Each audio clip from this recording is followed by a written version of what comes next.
So predictions, I got a little scared after my prediction last week and fell about 20 points short. So this time on Buckeye Mike's 30-minute war, I've gone the kind of the other direction. He still had it lower than I have it. He had it like 21-10 Michigan or something.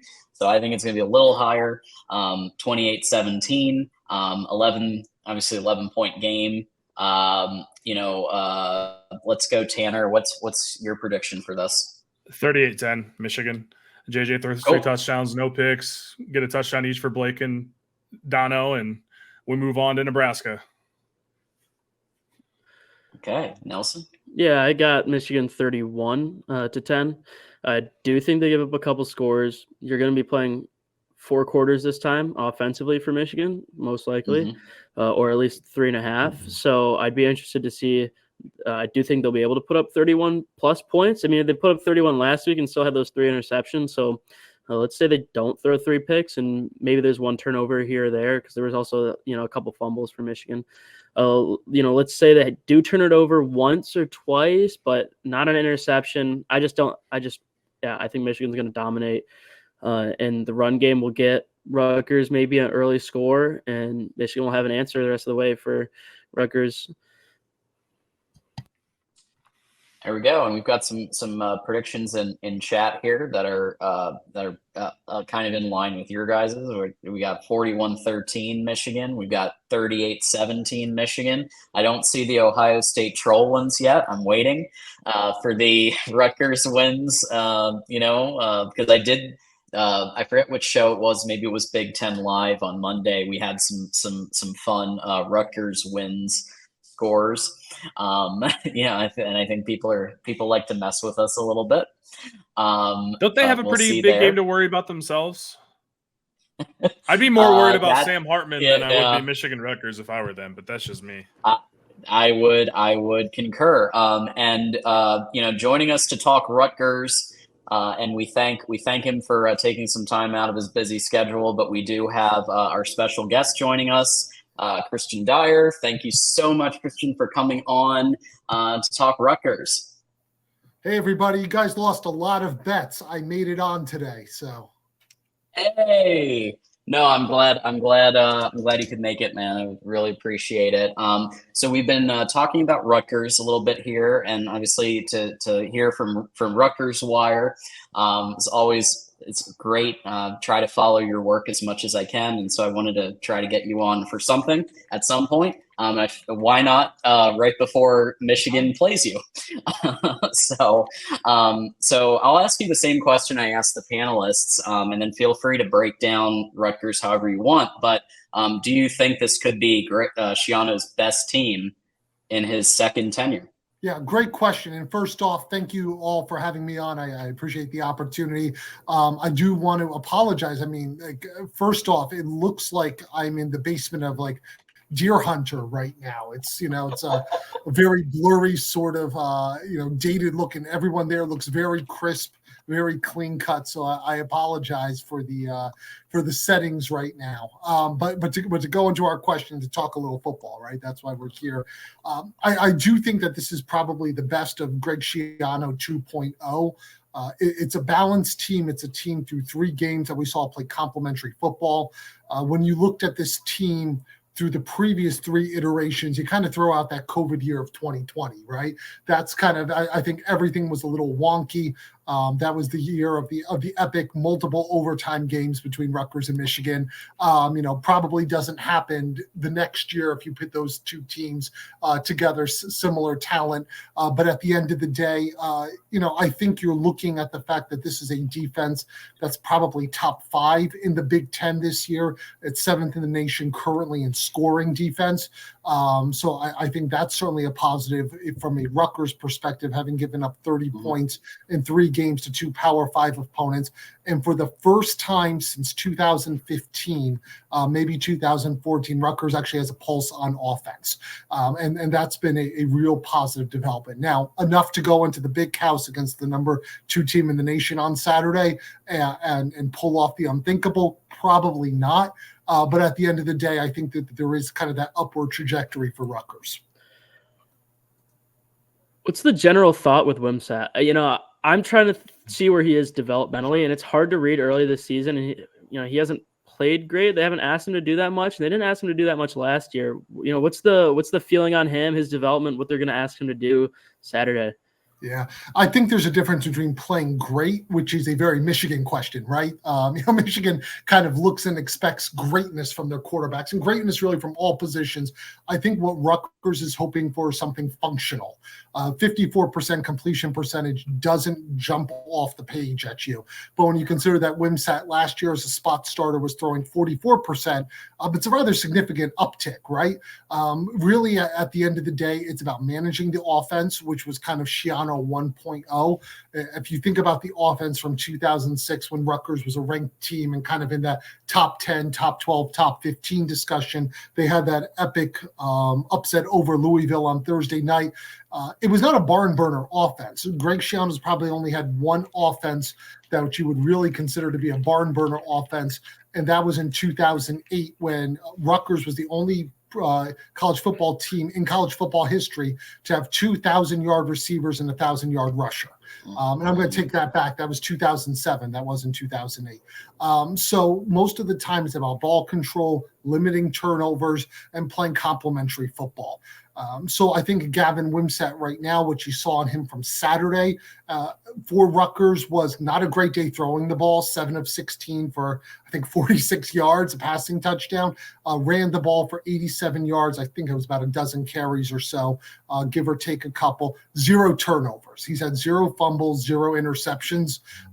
If you put me up against the wall and ask me if that's 3:30 in the afternoon Eastern time on Saturday, if that's still the case, I'd say probably not with some of the pieces that Michigan has, but it's been a good start. And I think if Rutgers is going to be bowl eligible, it's going to be not turning the ball over against the teams like Northwestern, like the teams against Virginia Tech.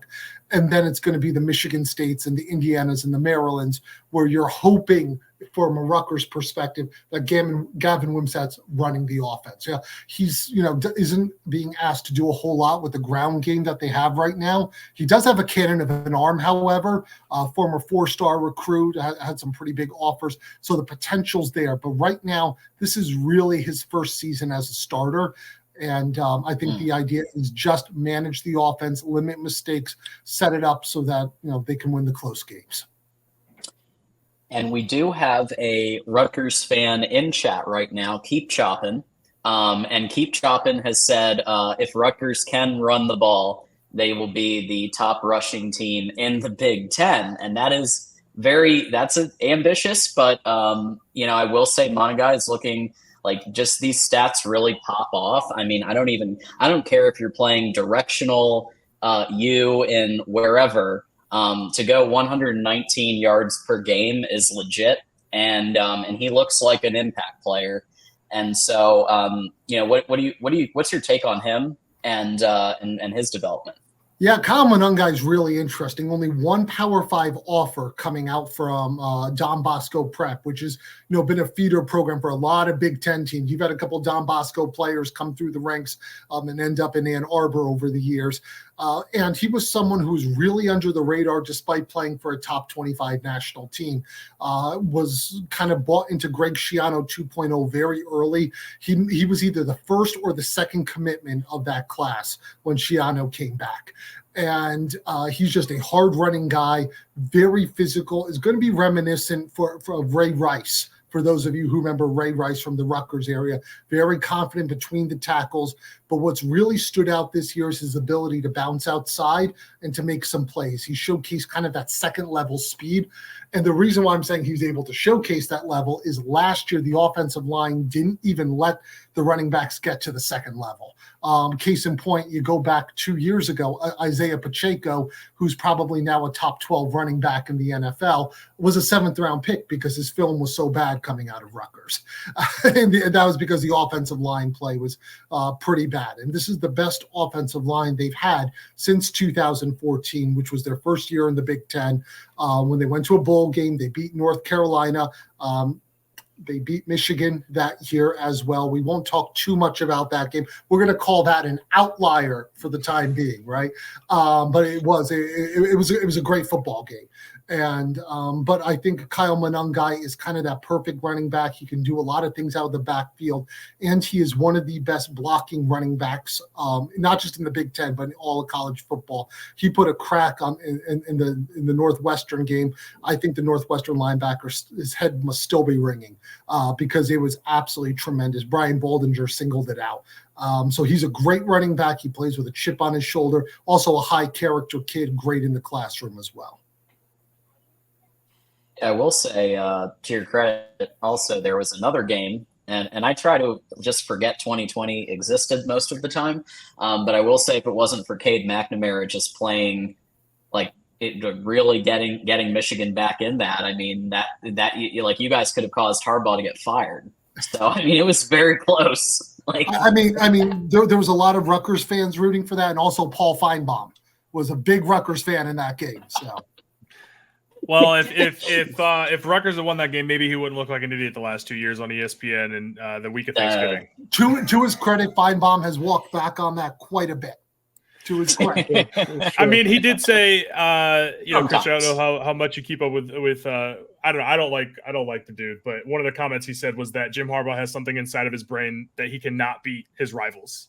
Right before 2021 Ohio State, so just a weird cat, just an interesting cat in my opinion. So thank God for Cade McNamara, I guess. But the 2014 game was a great game, and the last year of the Brady Hoke era. So, and so the other thing I wanted to get, thank you, yes, thank you. I did want to get your take on the defense. Obviously, we know Schiano's a defensive coach. And just the fact that the defense is ranked so high is definitely notable. What's your take on the defensive personnel and kind of who you expect to maybe break out in this game continually, or what's your take? Yeah, it was a big second half against Virginia Tech for Aaron Lewis, who's someone you're all going to be familiar with, right? He's a former 3/4 star from New Jersey, transfer portal kid, came back. He's got great length. He's put on some good size, huge personality, by the way. I mean, Aaron Lewis, just Big Ten media days. Go back and watch some of the clips from him. He's got a future in broadcasting when it's all said and done. I think there's a very good shot. He's a day 2 pick out of Rutgers, which would be the highest NFL draft pick for Rutgers since Schiano's returned.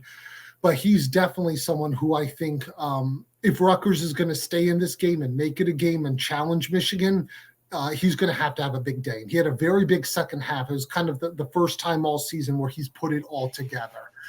He's been facing a lot of double teams this year, so it's going to be interesting to see what he can do against Michigan, and if there's a little bit of a chip on his shoulder as well to go back up to the big house and play up there. But to me, it's going to be the interior of the defensive line is really going to be what's going to be the challenge.